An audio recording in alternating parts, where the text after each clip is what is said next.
When we come to the task of biblical theology, we're seeking to read the Bible as a single unit, a single story. What's tempting to do is to think about the Bible as a bunch of small individual stories that are disconnected from one another. Or to think about the Bible as a story of a bunch of different heroes, and then Jesus comes in as the great and grand hero towards the end of the story. And he's the one we really should seek to be like. He's the one we should really try to follow. But that's not really how the Bible presents itself. Instead, the Bible presents itself as one single story with Jesus as the main character of that story.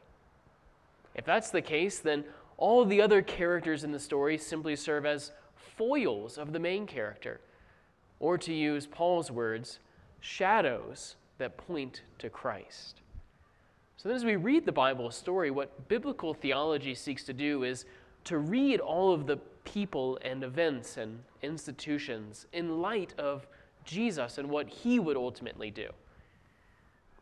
My wife and I like to watch mystery movies. And whenever you do, there's always some kind of tragic event that happens at the beginning, a detective that comes in and tries to solve the crime, and the bad guy is revealed at the end. Now, there's a different experience watching a mystery story the first time versus the second time. The first time, you're always asking the question, who is the bad guy, and how will the detective uncover who he is? It's very different the second time, though, when you already know the end of the story. You already know who the bad guy is. You then go back to the beginning of the story and you watch it through a different lens. You're not asking who is the bad guy. You're now asking what were the clues that were pointing to his identity all along, clues that I missed my first reading through. Biblical theology seeks to read the Bible through both of these ways, feeling the drama of who is this Jesus who will come and rescue everyone, but also reading it through the second way. Where are all the pointers and the indicators that show me that Jesus is coming that I probably missed my first read through? As we read the Bible, we'll see that that's developed in various themes and through various people and various institutions. One of my favorite stories in this regard is Genesis chapter 4, the Cain and Abel story. We find in the previous chapter that God has promised that a serpent crusher will come who will crush the head of the serpent. He will kill Satan so that people and all of creation can be freed to worship and enjoy God again forever. Then, immediately in the next chapter, we find that our main characters, Adam and Eve, have a son, and they name him Cain, which means, I received a son with the help of the Lord. If you're reading this and not with the end in mind, you're thinking, oh, maybe this will be the one who will come and crush the head of the serpent.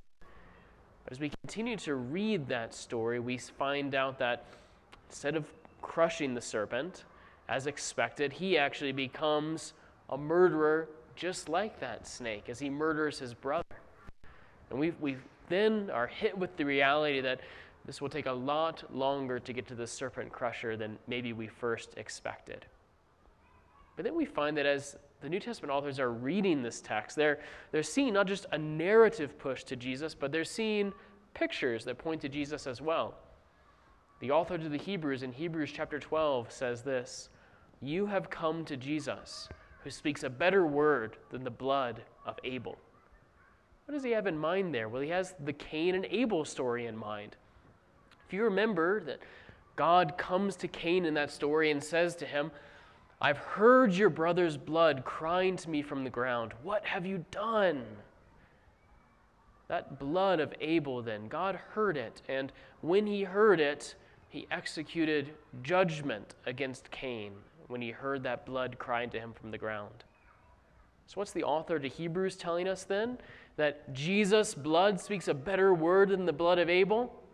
While the blood of Abel says, "Condemn my murderer," and he's condemned, the blood of Jesus says, "Forgive my murderers," and they're forgiven.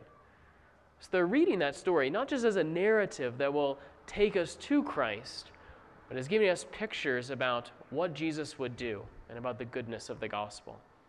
And the task of biblical theology then is tracing that story of the Bible and looking at those individual elements that ultimately point us to Jesus and what he would do for us.